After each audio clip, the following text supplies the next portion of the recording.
Hello दोस्तों, जैसा कि आपको थंबनेल देख के आपको पता चल ही गया होगा कि आज हम लोग जो डीलर एंट्रेंस एग्ज़ाम 2026 में आयोजित होने वाली है, जिसका एग्ज़ाम जो है वो 8 जून से होने वाली है। 8 जून से लेकर 22 जून तक होगी। उसका हम लोग टॉप 50 पीवाईक्यू साइंस का क्वेश्चन देखेंगे। यहाँ पे आपको फिजिक्स के क्वेश्चन देखने को मिलेंगे, केमिस्ट्री के क्वेश्चन देखने को मिलेंगे, बायोलॉजी के क्वेश्चन देखने को मिलेंगे।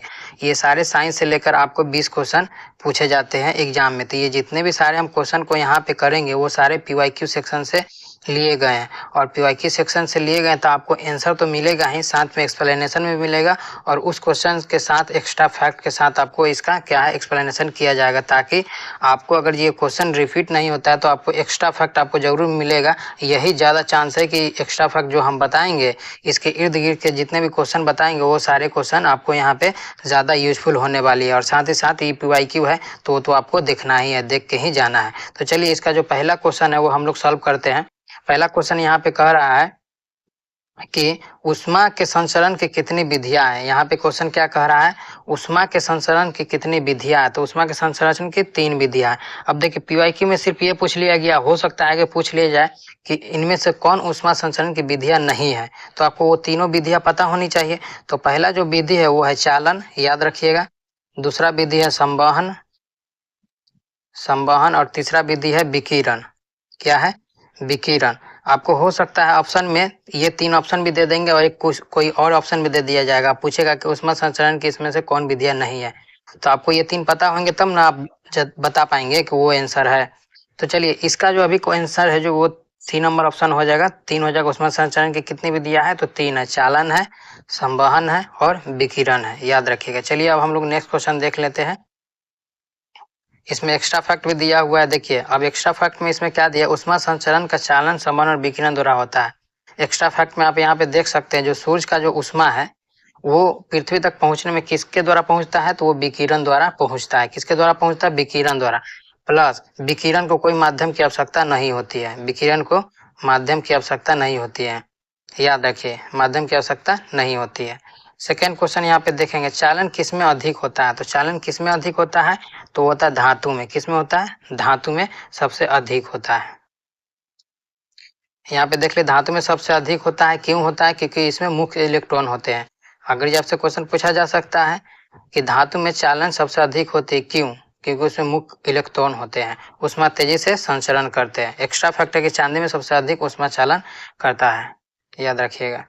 थर्ड नंबर क्वेश्चन है, संवहन किस माध्यम में होता है। तो संवहन किस माध्यम में होता है, तो वो आपका द्रव में होता है, और द्रव एवं गैस में होता है। किस में होता है, द्रव एवं गैस में। विकिरण जो होता है वो निर्वात में होता है, विकिरण। ये क्या होता है, निर्वात में होता है, इसीलिए इसको माध्यम की आवश्यकता नहीं होती है। ये चीज याद रखिएगा। चलिए यहाँ पे देख लीजिए, संवहन में कौन स्वयं गति करते हैं, समुद्री हवाएं संवहन के कारण चलती है। याद रखिए, समुद्री हवाएं किस संचरण के कारण चलती है, तो संवहन के कारण चलती है। ये फैक्ट आपको याद रखिएगा। 4 नंबर क्वेश्चन है यहाँ पे, विकिरण में किसकी आवश्यकता नहीं होती है। तो विकिरण में जो है वो किसकी आवश्यकता नहीं होती है, तो है माध्यम की आवश्यकता नहीं होती है। हम आपको ऊपर में बता चुके हैं किसकी आवश्यकता नहीं होती है, तो माध्यम की आवश्यकता नहीं होती। तो हमारा आंसर हो जाएगा ऑप्शन नंबर सी। यहाँ पे देख लीजिए इसका एक्स्ट्रा फैक्ट में क्या दिया हुआ, अंतरिक्ष में ऊष्मा का संचरण जो होता है वो विकिरण के द्वारा ही होता है। विकिरण निर्वात में भी हो सकता है। देख लीजिए, अब ये क्वेश्चन को हम पहले एक्सप्लेनेशन कर चुके हैं। चलिए अब नेक्स्ट क्वेश्चन है यहाँ पे, सेल्सियस स्केल पर पानी का क्वथनांक कितना होता है। तो पानी का क्वथनांक जो है सेल्सियस स्केल पे 100 डिग्री सेल्सियस होता है। यही केल्विन में अगर ये पूछ लिया जाए तो ये है 273 केल्विन होता है, समझ गए। ये 212 क्या होता है, ये फ़ारेनहाइट में होता है। किस में होता है, फ़ारेनहाइट में होता है। नेक्स्ट क्वेश्चन आप देखिएगा यहाँ पे, 5 नंबर क्वेश्चन देख लेंगे। 5 नंबर क्वेश्चन क्या क्या है, देखिए केल्विन स्केल पे 0 डिग्री सेल्सियस का कितना होता है। केल्विन स्केल पर 0 डिग्री सेल्सियस कितना होता है, तो होता है 273 डिग्री से 273 केल्विन होता है।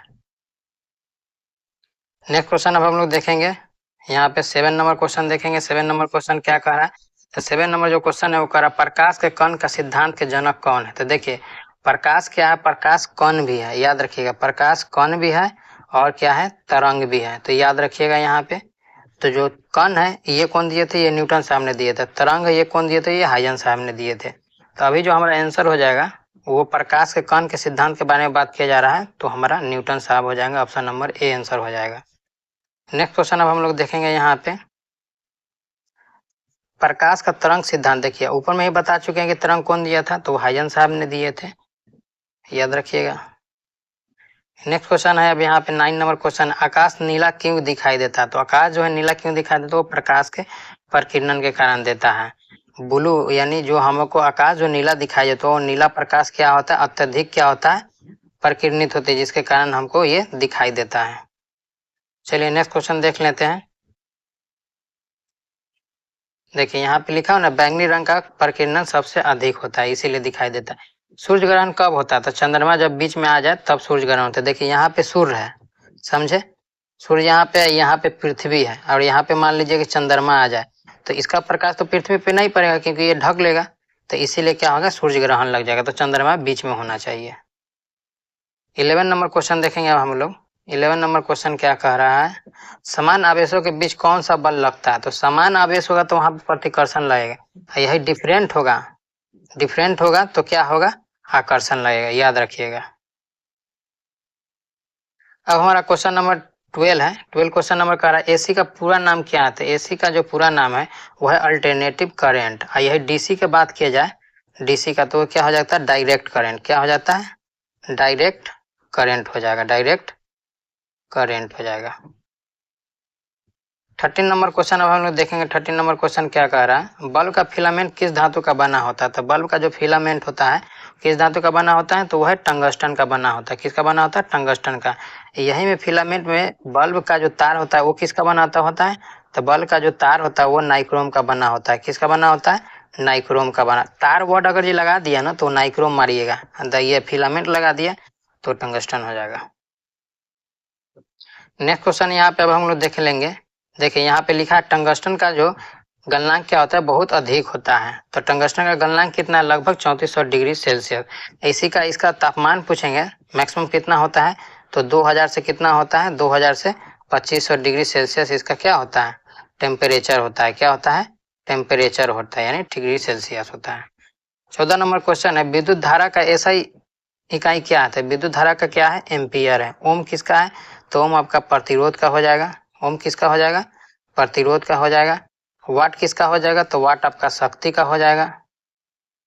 वोल्ट किसका हो जाएगा? तो वोल्ट विभवांतर का होगा। ये सारे फैक्ट आप याद रखिएगा। 15 नंबर क्वेश्चन यहाँ पे अब देख लेंगे हम लोग। 15 नंबर क्वेश्चन क्या करें, प्रतिरोध का एसआई इकाई क्या है? अब देखिए ऊपर में एक्सप्लेन करके बता चुके थे, अब ये क्वेश्चन पूछ दिया गया, तो ये ओम हो जाएगा। नेक्स्ट क्वेश्चन देखेंगे 16 नंबर क्वेश्चन, पानी का रासायनिक सूत्र क्या है? तो पानी का जो रासायनिक सूत्र होता है वो होता है H2O। क्या है? H2O। नमक का NaCl और कार्बन डाइऑक्साइड का CO2, ऑक्सीजन का O2। तो याद रखिए अभी जो हमारा आंसर हो जाएगा वो पानी का पूछा है तो हमारा H2O हो जाएगा। नमक का पूछेगा तो NaCl हो जाएगा, ये नमक का सूत्र है। नेक्स्ट क्वेश्चन अब हम लोग देखेंगे 17 नंबर क्वेश्चन देख लेंगे। 17 नंबर क्वेश्चन क्या कह रहा है? तो 17 नंबर जो क्वेश्चन कह रहा है वो आपका कह रहा है कि सामान्य नमक का रासायनिक नाम क्या है? देखिए वही क्वेश्चन, वहां पे फॉर्मूला बताए थे, यहाँ पे आपको नाम दे दिया गया है।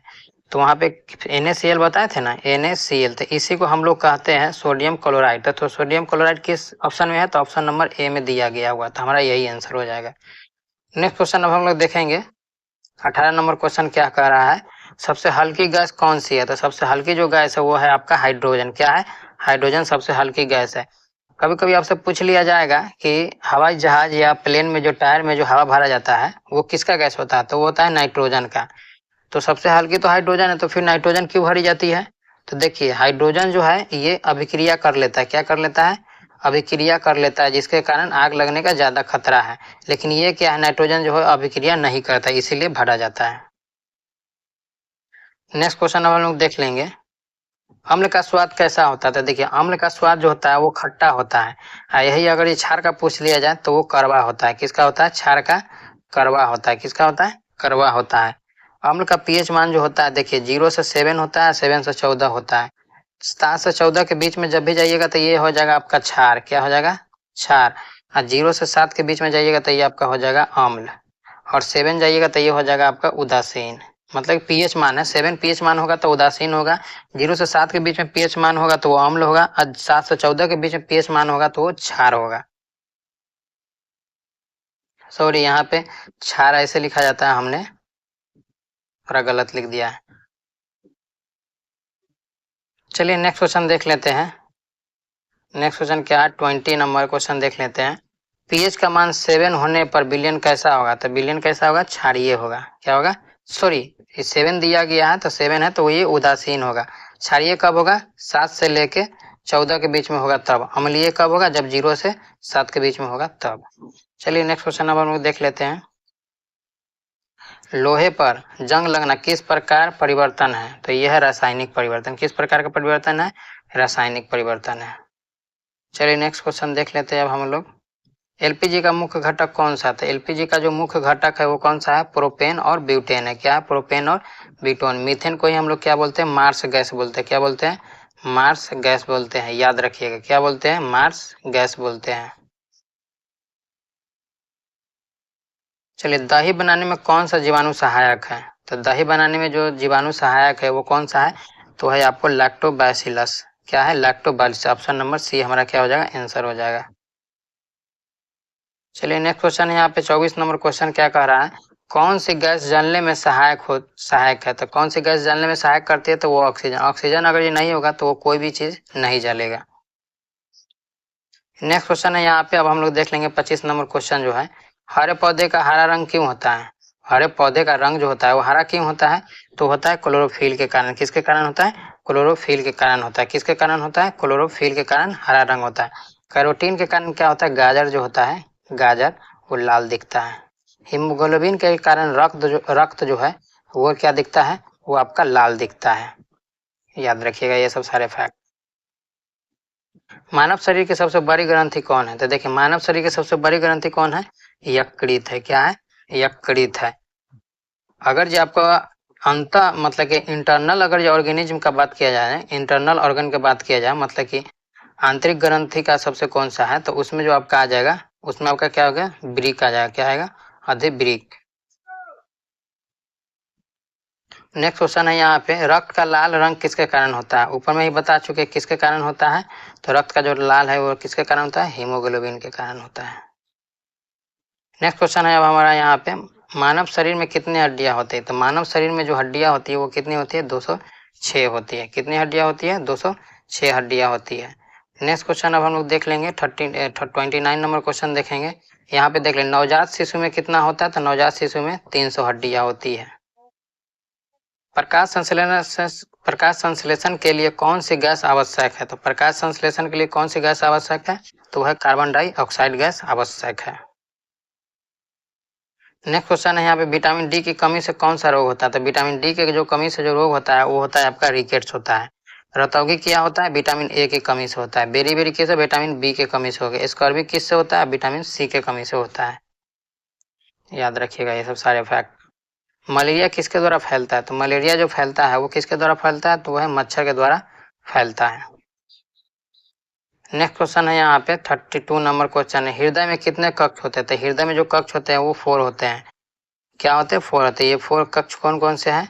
तो दाएं निलय, दाएं निलय, नीलय, और एक होता है बाएं निलय, और इसी में हो दाएं अलिंद, और एक होता है बाएं अलिंद। 4 हो गया, यही कोष्ठ होता है। चलिए नेक्स्ट क्वेश्चन देख लेते हैं, डीएनए का पूरा नाम क्या है? आपको डीएनए का पूरा नाम यहाँ पे बताना है।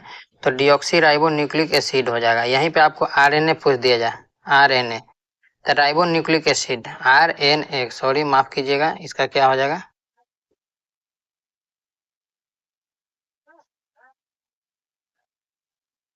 आरएनए होगा यहाँ पे, समझ गए क्या होगा? आरएनए। तो आर, यहाँ पे आर एन ए, यहाँ पे हो जाएगा राइबो। यहाँ पे डीऑक्सी लिखा है तो यहाँ पे होगा राइबो। यहाँ पे देख लीजिए, ये वाला पार्ट यहाँ से इधर का हो जाएगा, राइबो न्यूक्लिक एसिड हो जाएगा। डीऑक्सी राइबो न्यूक्लियस किसका होगा? तो डीएनए का होगा। चलिए नेक्स्ट क्वेश्चन देख लेते हैं अब यहाँ पे 34 नंबर, पौधे में जल का परिवहन किस ऊतक द्वारा होता है? तो पौधे में जो जल का परिवहन होता है वो जाइलम द्वारा होता है। याद है कि जल के साथ क्या होता है? खनिज भी रहता है, खनिज भी। ये कौन करता है? जाइलम करता है। फ्लोएम क्या करता है? फ्लोएम खाद्य पदार्थ करता है। क्या करता है? खाद्य पदार्थ करता है। नेक्स्ट क्वेश्चन है विटामिन सी का रासायनिक नाम क्या है? तो यहाँ पे विटामिन सी का आपको रासायनिक नाम बताना। विटामिन सी का रासायनिक क्या नाम होता है? तो एस्कॉर्बिक होता है। रेटिनॉल किसको कहते हैं? विटामिन ए का नाम है। कैल्सीफेरोल विटामिन डी का नाम है। थायमिन विटामिन बी का नाम है, याद रखिएगा। देखिए आपको इतना सारा एक्स्ट्रा फैक्ट मिल रहा है ना, इसी में से क्वेश्चन आपको वहां पे देखने को मिलेगा, नहीं तो डायरेक्ट पीआईक्यू उठा के पूछ दिया जाएगा। उष्मा संचरण के कितनी विधियां हैं? तो वो 3 विधियां ऊपर में बता चुके हैं, क्वेश्चन रिपीट कर दिया है। चालन में उष्मा का संचरण कैसे होता है? तो चालन में जो उष्मा का संचरण होता है वो कैसे होता है? तो कणों के स्थानांतरण के बिना होता है। क्या होता है? कणों के स्थानांतरण के बिना होता है। ऑप्शन नंबर हमारा बी हो जाएगा। नेक्स्ट नंबर क्वेश्चन है 38 नंबर क्वेश्चन है संवहन किस माध्यम में मुख्यतः होता है? तो संवहन जो होता है वो द्रव और गैस में होता है। निर्वात में कौन होता है? तो निर्वात में आपका विकिरण होता है, विकिरण होता है। चलिए नेक्स्ट क्वेश्चन देख लेते हैं अब हम लोग 39 नंबर। विकिरण किस माध्यम में भी हो सकता है? तो विकिरण किस माध्यम में? तो वो निर्वात माध्यम में भी क्या है? हो सकता है। ये भी ऊपर में एक्सप्लेन करके बता चुके हैं। नेक्स्ट क्वेश्चन है 40 नंबर क्वेश्चन है अच्छे उत्सर्जक अच्छे अवशोषक होते हैं, यह किस नियम से संबंधित है? ये जो है ये किरचॉफ के नियम से संबंधित है। नेक्स्ट क्वेश्चन है यहाँ पे 41 नंबर क्वेश्चन है ड्यूअर फ्लास्क का दूसरा नाम क्या है? तो ड्यूअर फ्लास्क का दूसरा नाम क्या है? वो आपका नाम है थर्मस फ्लास्क नाम है। क्या है? थर्मस फ्लास्क नाम है। बैरोमीटर दाब मापता है, बैरोमीटर तापमापी है, थर्मामीटर, याद रखिएगा। नेक्स्ट क्वेश्चन है यहाँ पे 42 नंबर सेल्सियस पैमाने पे हिमांक बिंदु का कितना होता है? तो हिमांक बिंदु कितना होता है? 0, यानी बर्फ कितने डिग्री सेल्सियस पे बनेगा? तो 0 डिग्री सेल्सियस पे बनेगा। यही अगर जी आपसे केल्विन में बात किया जाए, फ़ारेनहाइट में बात किया जाए तो कितना होगा? तो ये नेक्स्ट क्वेश्चन इसका जरूर आएगा। चलिए हम उसमें बता देंगे। जैसे फ़ारेनहाइट में बात अगर जी करेंगे हम लोग तो ये 212 हो जाएगा, समझ गए। और यहाँ पे 273 है ना, तो यहाँ पे भी 273 केल्विन हो जाएगा। किस में? वो आपका केल्विन डिग्री सेल्सियस में हो जाएगा। यहाँ पे देखिए सेल्सियस पैमाने पे क्वथनांक कितना होता है? तो क्वथनांक जो होता है वो 100 डिग्री सेल्सियस होता है सेल्सियस पैमाने पे। तो इसी क्वेश्चन को देखिए फंसाएगा कैसे आपको। फ़ारेनहाइट पैमाने पे हिमांक बिंदु कितना होता है? फ़ारेनहाइट पे पूछा तो देखिए फ़ारेनहाइट पे पूछा है तो सेल्सियस पे पहले कितना होता है? सेल्सियस पे 0 डिग्री होता है, तो C/5 इक्वल होता है F माइनस 32/9 ये होता है। और हिमांक जो होता है ये 0 डिग्री सेल्सियस पे ये 0 हो जाएगा, तो ये टर्म पूरा 0 हो जाएगा। यही मल्टीप्लाई कीजिएगा तो 0 हो जाएगा। तो बच हमारा क्या जाता है? बच हमारा जाता है ये प्लस 32 होगा, तो 32 फ़ारेनहाइट हो जाएगा हमारा आंसर। यही अगर ये आपसे क्या है सेल्सियस पूछ लिया जाएगा तो सेल्सियस में आपका 212 फ़ारेनहाइट हो जाएगा। चलिए नेक्स्ट क्वेश्चन है फ़ारेनहाइट में क्वथनांक। देखिए पूछ ही दिया गया, फ़ारेनहाइट में क्वथनांक पूछ दिया गया। इसमें हिमांक है, ये हिमांक का है, हिमांक का है, याद रखिएगा। और ये जो है ये किसका है? ये है क्वथनांक का। क्या है? क्वथनांक का आ गया। चलिए नेक्स्ट क्वेश्चन देख लेते हैं अब हम लोग 47 नंबर क्वेश्चन है केल्विन पैमाने पर हिमांक बिंदु कितना होता है? तो केल्विन पैमाने पर हिमांक जो बिंदु होता है वो कितना होता है? तो 373 डिग्री केल्विन होता है। हिमांक बिंदु सॉरी पूछा तो 272 केल्विन होता है। ऑप्शन नंबर ए होगा। परम शून्य ताप कितना होता है? तो परम शून्य ताप उसको बोलते हैं जो उससे कम तापमान नहीं हो सकता, तो वह 0 डिग्री केल्विन। 49 नंबर क्वेश्चन है उच्च ताप मापने के लिए किस यंत्र का प्रयोग किया जाता है? तो वह पायरोमीटर का उपयोग किया जाता है उच्च ताप मापने के लिए। नेक्स्ट क्वेश्चन है अब हमारा यहाँ पे 15 नंबर क्वेश्चन है, ये सेशन का मेरा लास्ट क्वेश्चन है। प्रकाश के कण का सिद्धांत का प्रतिपादन किसने किया था? कण बोलेगा तो न्यूटन। यही अगर ये तरंग बोल दिया जाएगा तरंग, तो तरंग का हाइगेंस साहब हो जाएंगे। चलिए इस क्वेश्चन के तहत ये हमारा सेशन समाप्त होता है। अगर जी यह मेरा वीडियो आपको अच्छा लगा हो, आपके लिए यूजफुल हो, तो इसको लाइक कर दीजिए, कमेंट कर दीजिए और शेयर भी कर दीजिए ताकि दूसरे बच्चे को भी इसका क्या इन्फॉर्मेशन मिल सके। आप लोग का जो एग्ज़ाम है वो 8 जून से स्टार्ट होने वाली है। आपका जो एडमिट कार्ड है वो डाउनलोड हो रहा है, उसके लिए हमने वीडियो बना चुके हैं, पहले ही शॉर्ट वीडियो बना चुके हैं। आप वहाँ से देख सकते हैं कैसे डाउनलोड किया जाता है एडमिट कार्ड। और उसके बाद आप ये सारे जितने भी सेट अभी हम करा रहे हैं ये बहुत ही वेरी इंपॉर्टेंट क्वेश्चन है। यहाँ पे जितने भी क्वेश्चन लिए जा रहे हैं वो सारे क्वेश्चन पीवाईक्यू सेक्शन से लिए जा रहा है। पीवाईक्यू मतलब पीछे जो क्वेश्चन पूछा जा चुका है, जैसे 2022 में भी एग्जाम स्टार्ट हुआ था, 2022 से 23 में भी हुआ है, 24 में हुआ है, 25 में भी हुआ है। तो उन सारे क्वेश्चनों का एनालिसिस करके वहां से जो मोस्ट रिपीटेड क्वेश्चन है, जो बार बार पूछे गए हैं, वही क्वेश्चन को मैं इस सेट में करा रहा हूँ। टॉप 50 क्वेश्चन इसमें लेकर आ रहा हूँ। अभी मैं पार्ट 1 लेके आया हूँ। आप लोग अगर ये कमेंट कीजिएगा तो हम पार्ट 2 भी लेके जल्द ही आएंगे। चलिए, तब तक के लिए जय हिंद, जय भारत।